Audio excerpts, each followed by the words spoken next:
Jerkbaits are a relatively new and very effective family of lures. They are useful in a lot of circumstances and conditions and employ very strong vibrations along with enticing action and movement. Depending on how they are fished, they can flip, run to one side and flash. Jerkbaits sometimes weigh 100 grams or more.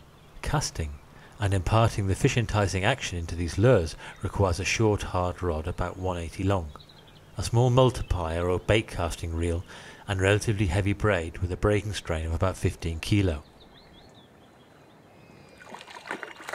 Right-handed anglers may want to use a left-hand reel so that they can use their stronger right arm to work the lure.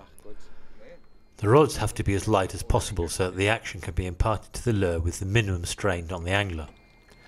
Recently, smaller, lighter lures have become popular and jerkbaits of 50 grams or less are equally successful.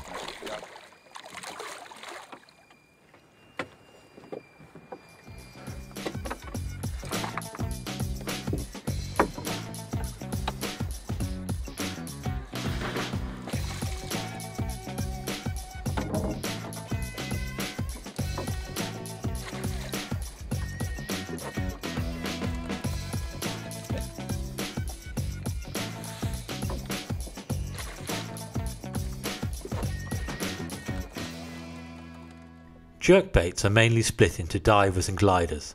Gliders shoot off to one side when jerked. Divers often have a small bib which helps them dig into the water and makes them very similar to normal wobblers. In this instance we are using a selection of gliders. These models sink slowly and can be fished down to depths of 1 or 2 meters. Cigar-shaped jerkbaits shoot off and pop along the surface. The bites have got to be seen to be believed. But one still has to keep cool. The fish hasn't taken the lure until one feels it through the rod. This is the time to set the hook. Of course, this applies to all lures.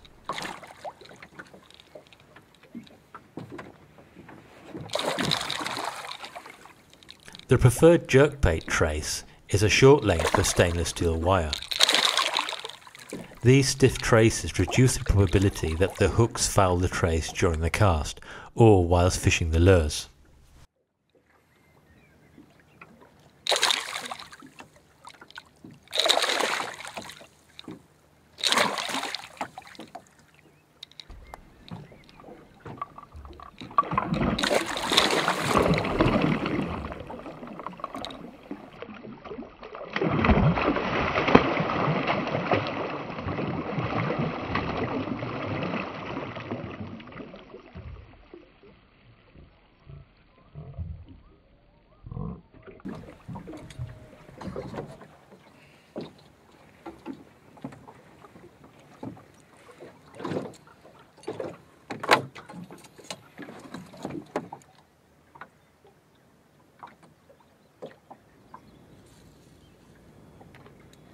As Rob and Bodo demonstrate, one doesn't always have to work jerkbaits aggressively to make them work.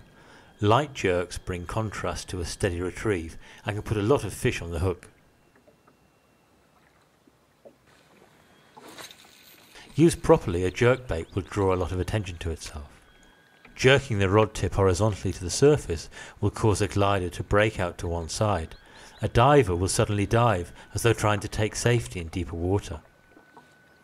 Do this during a retrieve and the lure will take a zigzag course towards the rod tip. Take up the slack by raising the rod tip and follow up with another jerk. In this way the lure works its way across the swim and the angler is in permanent contact. Alternatively, one can vary the method of retrieve. Instead of aggressively jerking the lure, one can twitch it through the water with a series of successive jolts.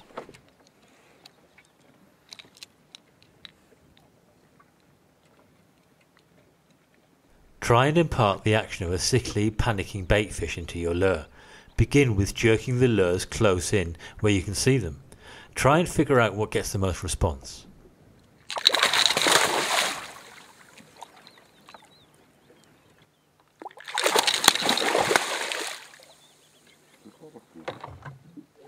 Light jerkbait up to 40 gram or so can be worked with a fixed spool reel. Heavier lures are better fished with either a very good fixed spool reel or a multiplier.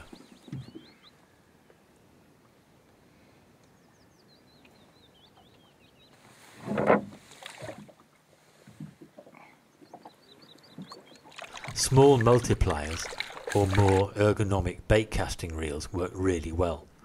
It's important to set the casting brake in order to avoid a bird's nest that's caused by the spool turning faster than the line is taken off the reel.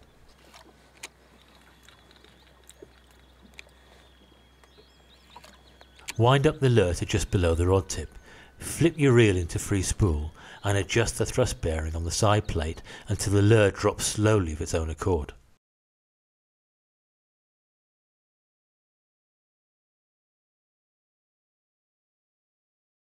Depending on the reel model, the centrifugal or magnetic casting brake will help to stop the spool rotating too quickly. The centrifugal brake blocks are pushed outwards as the spool rotates and slow it down mechanically. You can vary the number and size of the blocks to suit your casting style and experience.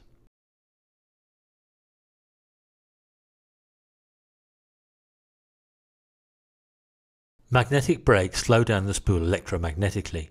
The faster the spool rotates, the greater the resistance. Also, the closer the magnets are to the rotating spool, the greater is the resistance.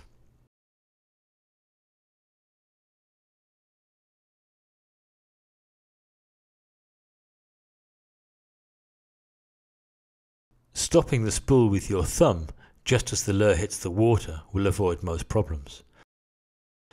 As you develop a smooth, fluid casting style, you can reduce the amount of braking and cast further.